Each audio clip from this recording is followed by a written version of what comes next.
Peter's here, sponsored by Wood Silverfleet, and he's been doing lots of graphics across both stages. And so this kind of sums up bits of the day. To start with up here on the top left, where we looked at this morning about the new technologies and the energy transition. And I think one of the big stats came out was that maritime needs 4 petawatt hours of energy, and that equates to the USA. I did remember that one, and I did have to double check just to make sure I hadn't got that wrong. Which is vast amounts that we're going to need to even try and do this energy transition.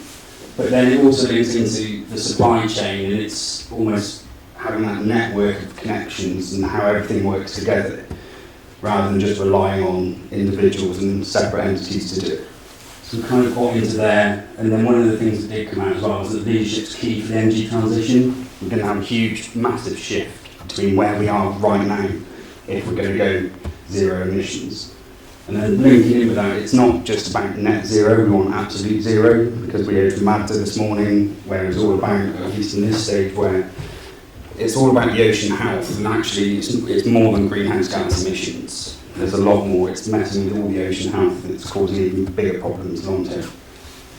And then obviously we've gone into the new technologies. We need lots of training. What we're finding is that training can't keep up, regulation can't keep up either, if we're being frank, which is also where regulation needs to mandate transition. That's a bit of a struggle. I think most of us have been trying to do this know that at least a couple of years ago when we tried to get the NCA and Lloyds to do anything, they were further behind than where we are now. Thankfully they are catching up, which is brilliant. Right? The other one I like that's up there is the electric and hybrid. The way we're seeing vessels going is that it's going to be more electric. Now, if you've got an electric drivetrain, it makes you more optimal. You can tweak things a lot more, and you can swap fuels in and out and change technology as it advances. So we've got all that. And then we come down into this part just down here, where it's all about what we can do with ports, is that societal impact, where we've got a lot of energy that's going to be coming into ports or near ports. Offshore wind is growing hugely, offshore solar is starting to get more and more traction as well. And the ports can actually benefit the local society, where we're now turning into either the grid connections, so we can go straight into the grid and help them, or you're looking at that hydrogen production, fuel production at the port, and then you can bring in other industries. I know this morning we heard where the other industries were coming in, and actually it was having an impact because supermarkets were wanting to come in and go, how can we do this? Now you're going to create fuel, I'll come to you rather than move around, which is really good. That also links into this macroeconomic view. It's almost like the Industrial Revolution 5.0, where actually it's supply and demand. They need to work together. We need to be more flexible than the way we are right now and optimise that. And I think that kind of links into like Formula E almost, to an extent where we're now seeing this bi-directional charging for cars, which helps support the grid. So if we can start looking at this on the longer term, maybe there's options there that can actually support maritime as well. Where else are we going? Do you want me to come in with some of the sessions that aren't up there? So on my sessions is we had technology, and I think it was very clear that technology is part of the leadership, but it's actually how we use that technology. And one of the phrases that I'm going to adopt and use, I think now, is thinking net positive rather than net zero. So you inspire yourself to go beyond just zero. So if you look to net positive and how we can make that positive interaction with society, and that positive is in all ways, so that's humans, and it's also thinking about the impact. If you have any technology and you bring it in, what impact is that going to have across the society you're dealing with? And I thought that was really interesting. Quite often we go out with biotechnology and we don't think about impact, so I think that was something really important from there. And the other thing that came across both things was that we need to start to work collaboratively together. It's about that bigger ecosystem of talking together and making sure you've got all the right players in the room to make the discussion to happen.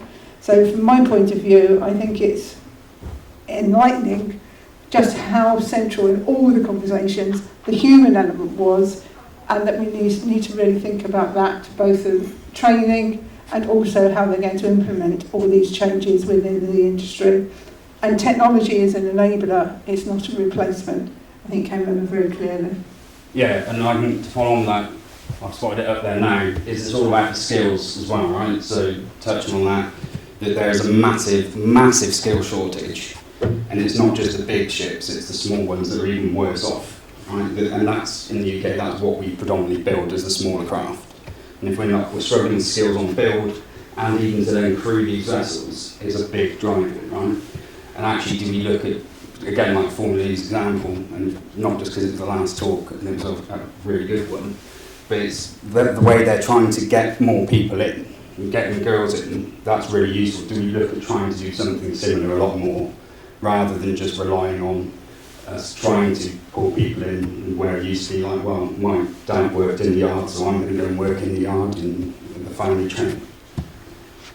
So I think that kind of wraps up all of this. I think my last thought from all of this is there's an amazing opportunity for the UK, and we need to work really closely together to promote the maritime sector and just how we could lead the world from the UK if we start to really shout about what we can do. Yeah, no, it's all about, well, this is UK PLC, but it's the impact wider, right? If we can try and drive this, just like we used to do, we have great opportunity, and we can benefit other communities. The coastal communities are going to suffer the biggest if we don't get this right. So it's all about those societal impacts. It's not worked.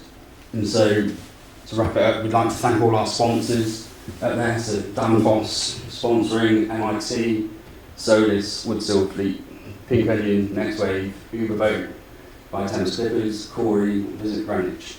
Also, we'd like to thank all of you in the audience for engaging with us across today. I hope you all come back tomorrow for another jam-packed day.